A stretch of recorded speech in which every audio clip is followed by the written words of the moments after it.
PPL कंपनीर श्रमिक मारण नीति विरोध में बर्षिछंती श्रमिक नेता। दीर्घ दिन धरी श्रमिक माने पीपीएल कंपनीर विभिन्न विभाग रे कार्य करुछंती। पीपीएल कंपनीर विभिन्न विभाग रे कॉन्ट्रैक्टर मानक मनमानी नीति जोगु अनेक समस्या भोगुछंती। दीर्घ दिन धरी कंपनी रे कार्य करथिबा श्रमिक माने निज दाबी उपस्थापन कले कॉन्ट्रैक्टर माने चाकरीरु छटई करा जिबा नै धमक दिया जाउथिबा बेले जदि केही मुह खोलुछि चाकरी चली जाउछि। दीर्घ दिन धरी ए समस्या लागी रहिछि। श्रमिक संगठन तरफरु एही विषय पीपीएल कर्तृपक्ष को अवगत करा जाउथिले मध्य किछि सुफल मिलु नथिबा कारणरु गत किछि दिन धरी श्रमिक माने शांतिपूर्ण आंदोलन जारी रखिछंती।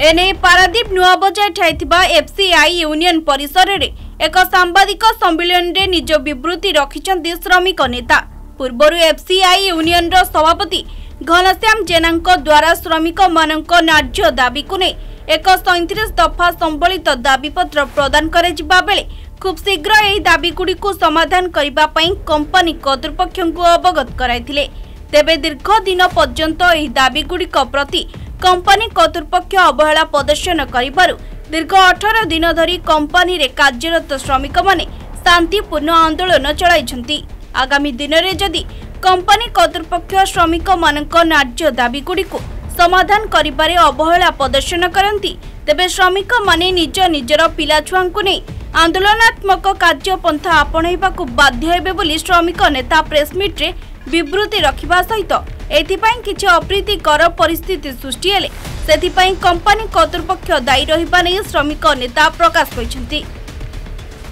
पोर्ट एंड डक मजदूर यूनियन रो जॉइंट सेक्रेटरी भाव में काम करे। आज प्रेस मीट रे आमे एई कथा जणाई देवाकू चाहूचु। दीर्घ 25-30 वर्ष धरी पीपीएल रे जो श्रमिक माने कार्य करुछंती विभिन्न ठिकादार मानक अधीन रे सेमानकर जहा पारिश्रमिक पाइबारु वंचित होउथिले जब सेमानक मध्य असंतोषर वातावरण सृष्टि होइथिला जहाकु नै सेमाने 2020 मसीह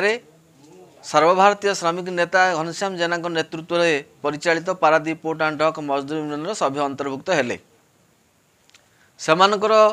समस्या को नहीं पारादीप पोर्ट डक मजदूर यूनियन 37 दफा एक दाबी उपस्थापन करिसेंती पीपीएल मैनेजमेंट को सम्मुख रे। 37 दफा दाबी रे पीपीएल रे कार्यरत प्राय 1500 ठिका श्रमिकर समस्या रही। पीपीएल मैनेजमेंट तांकर पूर्व भली जो मनमानी नीति करुथिले श्रमिक मान को शोषण करुथिले अत्याचार करुथिले ताकू बजाय रखिया पाई वर्तमान मात्र गोटिए विभागर श्रमिकों पाई आलोचना करिया पाई पदक्षेप ग्रहण करुथिबा बेले अन्य प्राय 20-25 विभागर श्रमिक मान को उपेक्षा करुछंती जहाँकि गणतंत्र विरोध कार्य। आमे शिल्पर प्रगति चाहूँ, आमे प्लांटर प्रोडक्शन अभिवृद्धि घटवा चाहूँ,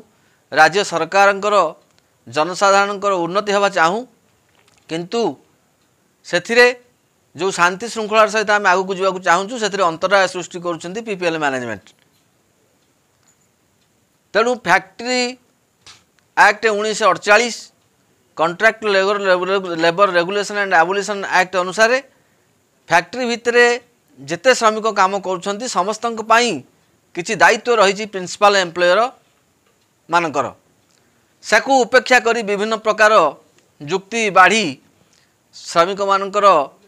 न्याय्य दाबी को एवं श्रमिक मानकू उपेक्षा करिया पाई चेष्टा करुछंती पीपीएल मैनेजमेंट। जा फल रे दीर्घ जनवरी 6 तारिख ठारू आज पर्यंत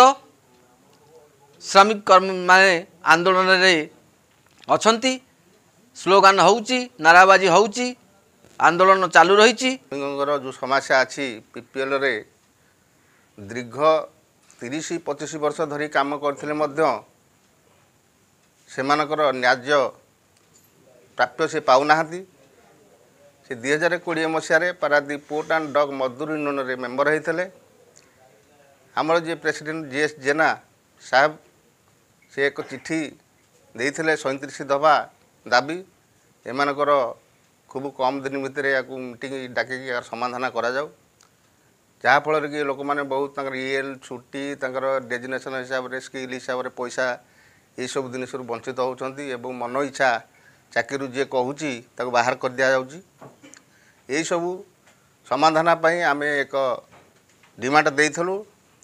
से 25 तारीख को केवल ओएसएल जो आमर बैगिंग साइड जो वर्कर काम कर मीटिंग करने 25 तारीख गोटे चिठी कर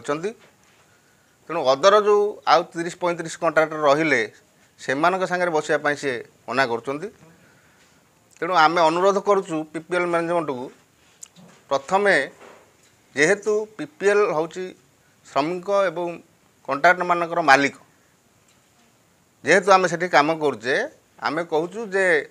आपणकर भुवनेश्वर पीपीएल गेस्ट हाउस जो अच्छी सेठी डाकतु नचेत ना पारादीप गेस्ट हाउस डाकतु कंट्राक्ट ऑफिस आम जीवू ना तांकू ये उत्तरटा देइथलु या को परिहत करी आ गोटे डेट करी आमको पीपीएल गेस्ट हाउस ना भुवनेश्वर गेस्ट हाउस को डाकतु बसिक यार समाधान करवा तेणु एपर्यंत तार उत्तर किसी आसार ना आज आगामी 6 तारीख जो आंदोलन चली जो स्लोगान चली से बलवत्तर रही जदि या ठीक समय देकरी एवं स्थान परिवर्तन करी आमको सुसमाधान न डाकती ताहले आगो को जो आंदोलन जारी रही पीपीएल जो श्रमिक काम कर लोकल लोक परिवार सहकार एवं अन्य इंडस्ट्री जो पारादीप पोर्ट एंड डग मजदूर यूनियन मेंबर अच्छा समस्ते एकजुट हो से बाहर आंदोलन करने